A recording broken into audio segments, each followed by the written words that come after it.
Hi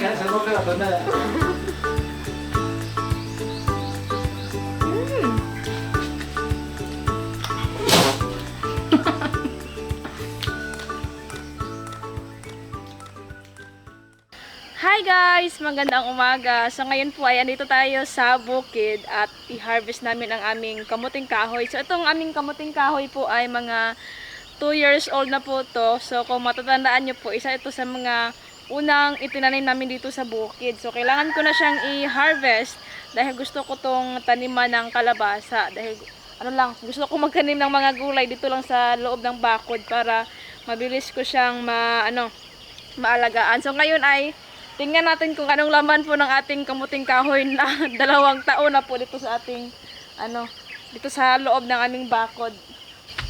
Tingnan natin to.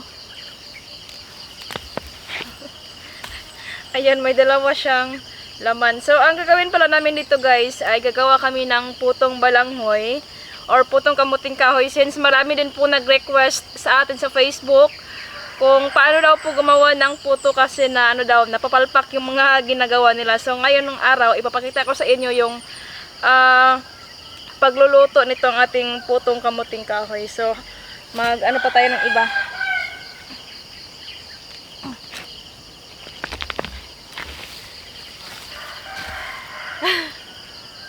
Daming laman.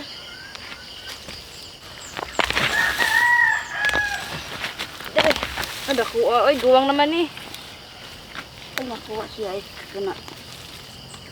Ayan, napakalaki na po ng laman niya. So guys, itong 2 years old na kamuting kahoy namin ay hindi ko po alam kung pwede ba to sa ibang luto. Pero yung gawin namin dito po ay ipuputo namin, gawin namin siyang putong kamuting kahoy. Dahil yung putong kamuting kahoy ay may proseso po siya, pipigaan natin. So pag nilaga kasi or ginataan, hindi ko na alam yung kalalabasan niya, baka iba na yung texture, basin lagat na siya kaunon or mga inana bitaw. So pag ato magumputohon kay lami siya kaunon bitaw. So mangita pataglain kay basin guwang ra kayo to.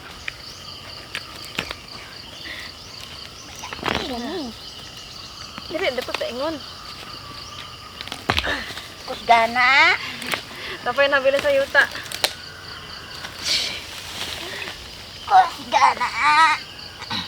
So, ito ay sobrang gulang na po ng kanyang laman. So, medyo marami yung i-harvest natin dahil may bibigyan ako nito para makapagluto din po sila ng puto.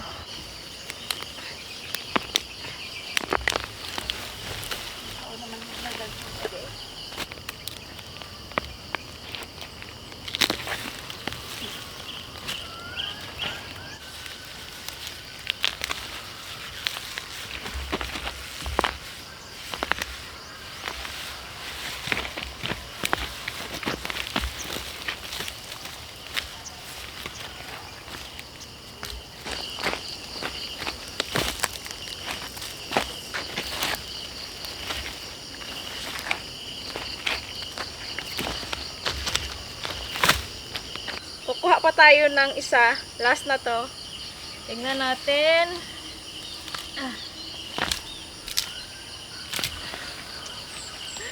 Ala! Gamay na siya kunod. Magkuha tag isa. Last one. Last one.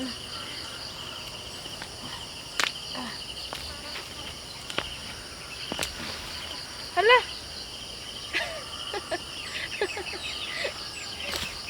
So, di kasi sila parehag sulod, guys. Kini last. Ay, uli naman eh. Murag inibot na ni gikan.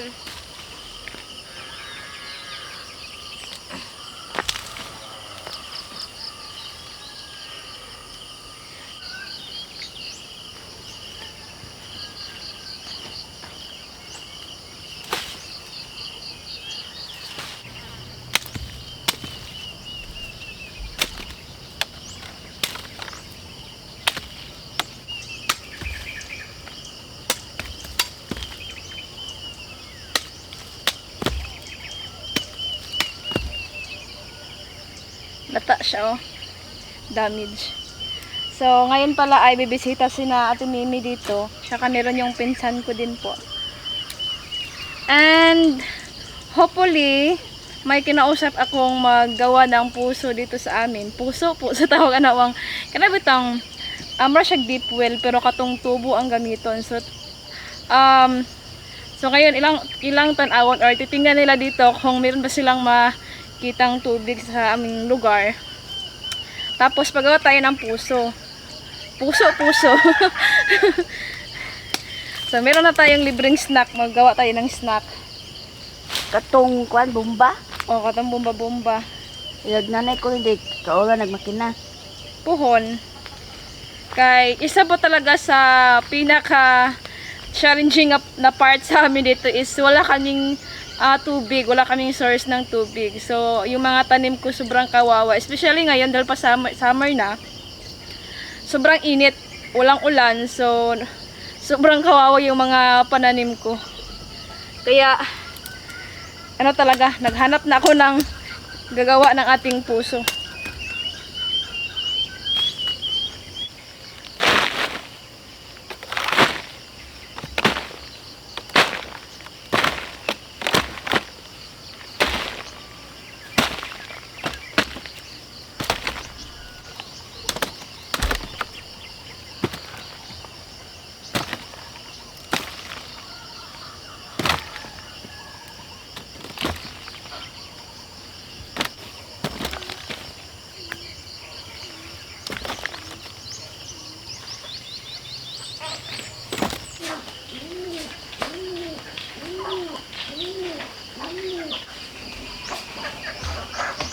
Ano kang panat niya?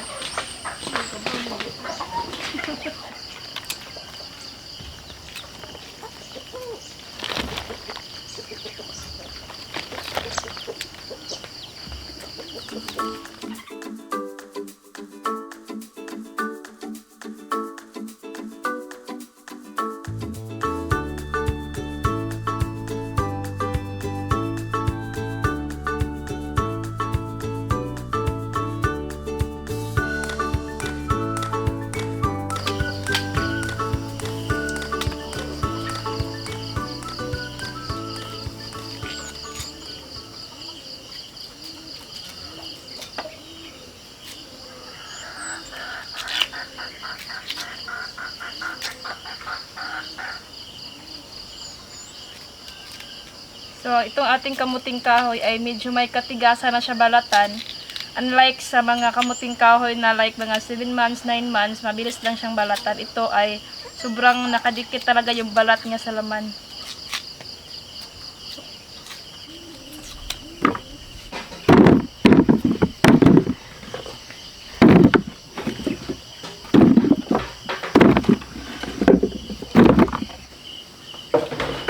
Ayan, so ito ay huhugasan natin.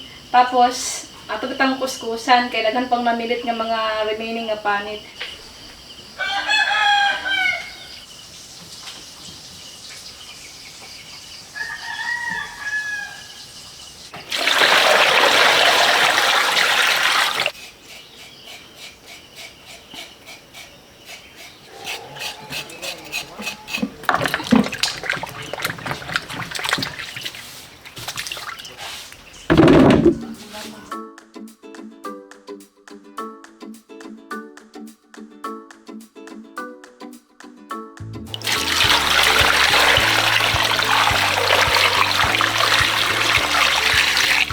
Ayan, pagkatapos natin siyang linisan, ibinabad ko siya sa tubig para hindi siya matigas, gadgarin. So, ito yung way namin pag medyo maramihan yung gagadgarin namin ng kamuting kahoy. So, while nagagadgad tayo ng ating ibang kamuting kahoy, yung remaining naman ay ibinabad natin sa tubig para hindi siya tumigas. Hindi dito sa plot. So, muna mo ang technique niya para dili siya gahi pangguron. Ang ating gagamitin na gadgaran ay ito po. Ito ay gawa po ng aking uncle from Cebu. So, galing pa po ito ng Cebu. Galing po ito ng Cebu. Hiningi ko sa kanila kasi mahilig po ako gumawa ng putong kamuting kahoy. Kaya hiningi ko ito. Ayan.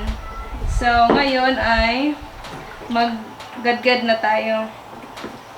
Pag andito kayo sa probinsya, ito talaga yung kasi tawag traditional na ginagawang gadgaran po ng mga taga-probinsya. So, first time pa na akong gamitin. Habog lang kaya ako ang kuan. No?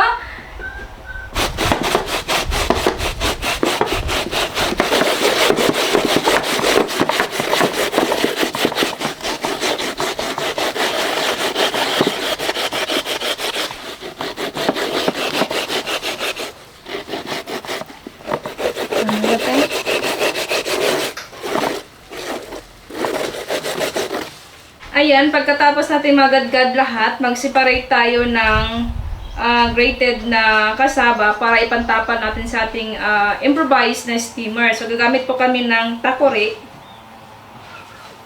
Ayan, ito po yung gawin nating pangtapal para hindi po siya sumingaw.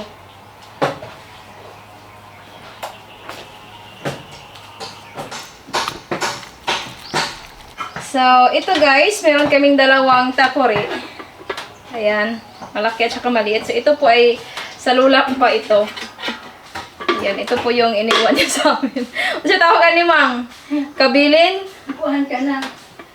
Oh, karaan na kayo ni siya. So, sobrang tagal na po nito. So, ang gagawin natin nito ay lalagyan natin ng kamuting kahoy dito sa gilid. At saka dito, para walang sumingaw po. Dito lang po talaga yung dapat ang singaw niya. Ayan. So, mayroon siyang 5 butas. 3 or 5, pwede na po yan. So, yan po yung parang mag-i-steam po ng ating puto.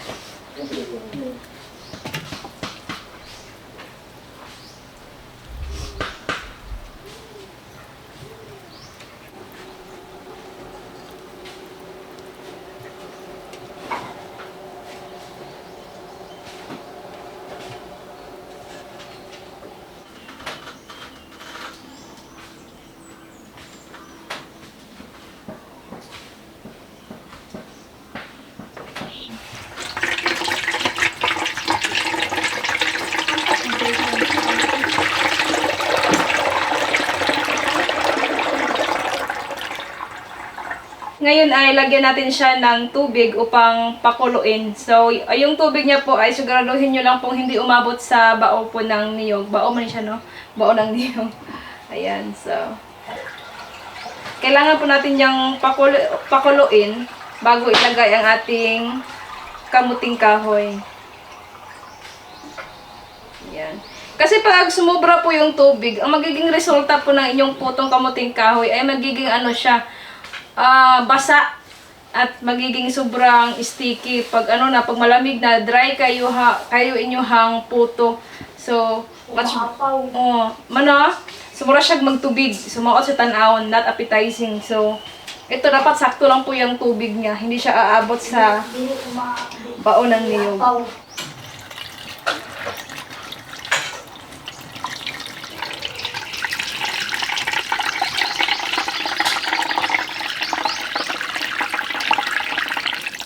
Ayan, so itong sobrang kamuting kahoy, ito yung pipigaan natin na sobrang dry. Para maganda po yung kalabasan ng ating putong kamuting kahoy. Maganda yung texture ng ating puto.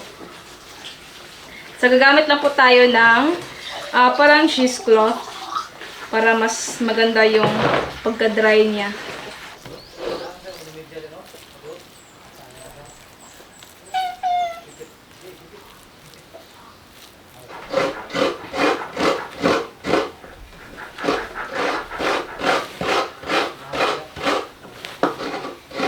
So, ito po yung pinaka-exciting part po sa paggawa ng putong kamuting kahoy, ang pagpiga, dahil ubusan po ng lakas talaga to.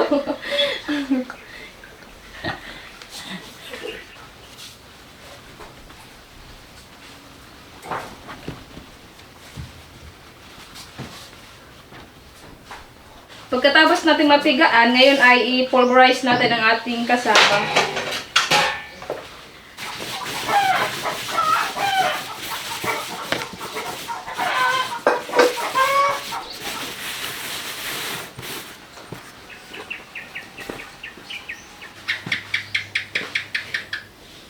ayan, magpakulo na tayo ng ating takori.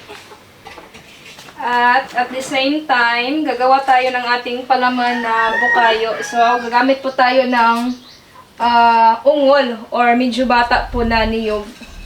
Pero mas magulang po kaysa buko.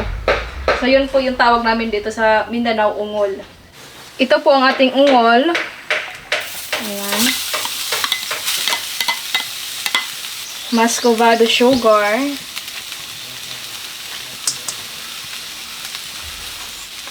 At brown sugar. Konting tubig.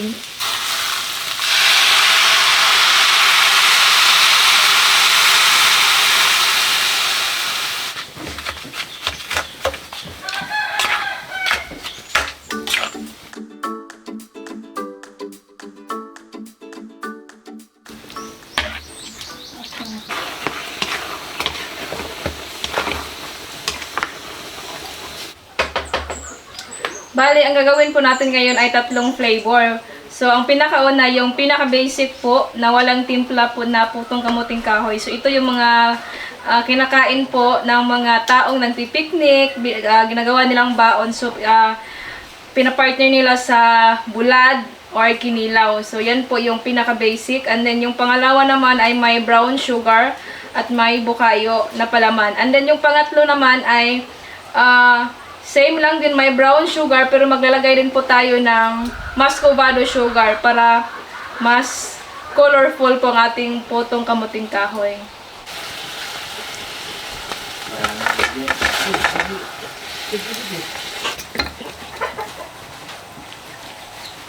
Ayan, kapag kumulo na po, pwede na tayo maglagay ng ating ginadgad na kasama. Ayan, malalaman niyo po yan pag kumulo na dahil may usok-usok po dyan sa ibabaw.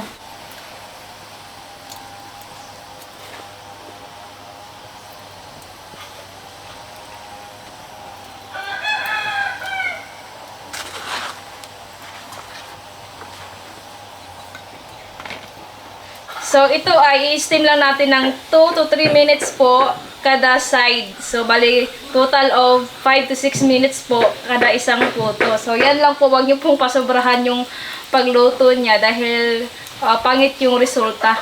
Masyado siyang sticky or pilit bitaw kasi maot kaunon. So, muna mo ang way diri sa pagluto sa mo ang puto kamuting kahoy. So, ang uban 15 minutes. So, taas na kayo na 2 to 3 minutes luto na yun na siya. So, balihon lang ganin mo. Ano ba tawag ng balihon? So, balik ta rin lang po. Balik 2 to 3 minutes lang po kada side ng ating puto.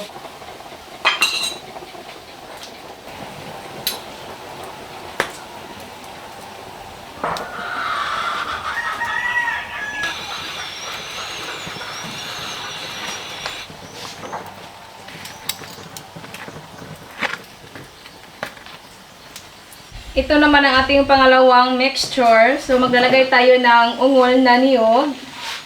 Ayan. Ito po ay pampalambot po ng puto. So, maglagay po kayo nito pag nagluluto na talaga kayo, guys. Huwag nyo pong ilagay na medyo maalanganin pa kayo sa oras, like mga 1 hour pa. So, huwag nyo muna ilagay itong niyog or yung brown sugar kasi magiging pangit yung resulta niya. So, saka nyo lang ilagay pag nagluluto na talaga kayo. And then, brown sugar.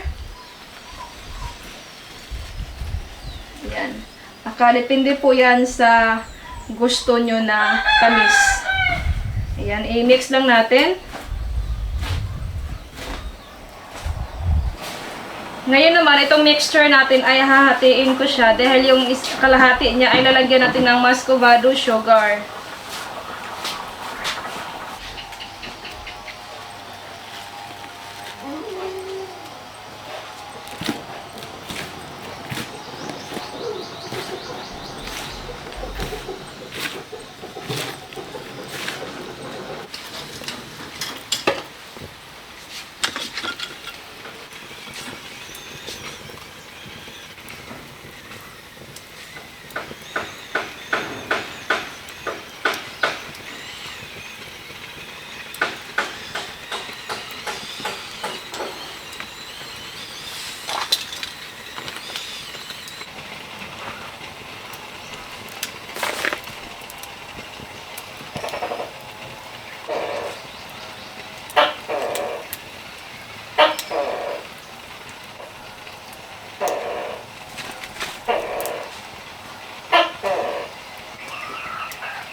Ayan guys, ito ng ating putong kamuting kahoy. Ayan, 3 flavor po ayan. May muscovado sugar, may brown sugar lang, and then ang ating basic na putong kamuting kahoy. So, kaya ay titikman natin.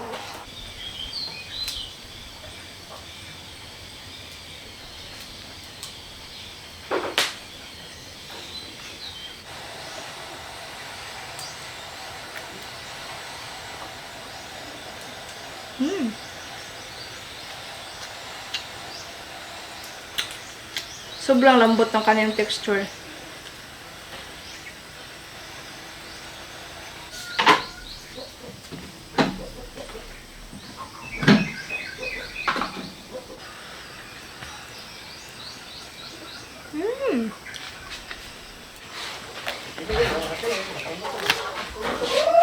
Papo ba yatag?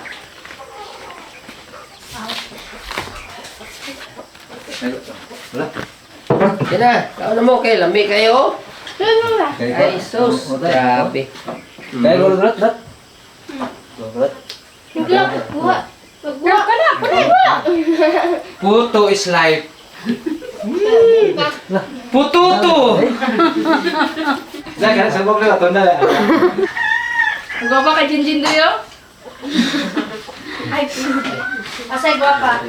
Kan liwat kayo mga gwapa, yung galis la ate idilin gid oh. Ika na ron, di? Yan, nawang. Berarti ang ganun, ngipon nga. Gusto sa'yo? Pinamantihan na lang, nambok na dali. Ngipon sa'yo. Ato ba si baba ay kulot oh? Ha? Bantay ka, di ka milan na rin. Ano kung bayaw akong maga din kasi kuda-kuda. Dito po lang ni Kwan, ilaban na Kwan nga ba? Ayaw kayo wala tiwag, oh? Nagtiwag. Mga panula. Miya ni way ko ni ay, nasa pun. Gamit kay kung ginamog na. Tambal kayong dugo niyo.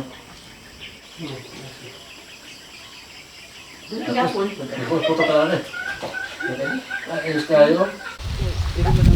Doon dito sa sada de, mga wala Kaya nalupa mo ko ni dire. Nalupa niya. Andito na kuan. Oo, kinila naman sa lupa. Oh, nalupa mo ko ni. Hindi yung sentro kanya.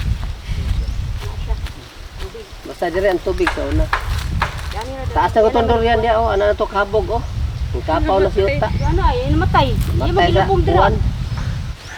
Dayon, sa man gimubot pa sa Pacquiao ani lahi na to nga pricing to imong giingon tong yagi. Basta Pacquiao, wala na ito na kwentong price. Per link siya. Pila pa sa gara yung Pacquiao na. Kung gusto ka, kung Pacquiao, bili na ikaw mo palit sa materialis. Ay kamo. Yung bag ko na siya. Pacquiao Manila. Pacquiao na. Pacquiao Manila, di sila na material. Ina na kanan. Pila ka sa gara jud ana. Yung mag-arkila pa ito, prinsip ba? Agit mo po tingin lima sir. Yung kibuntod mong good. Kung hindi man kung yung ubus-ubus ang good kay. Wata ka wala sa ang pagkabiyan ko.